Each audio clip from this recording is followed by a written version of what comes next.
This is how you can fix Facebook when there are no posts available.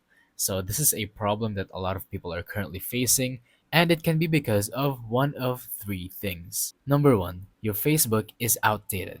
So, how do you fix this? You can either delete your Facebook and then re download it, or go to the App Store and see if it is updated. If it says open, then it's fully updated to the highest update, but if it says something other than open, then you have to click on it and then update it. Number two, your storage.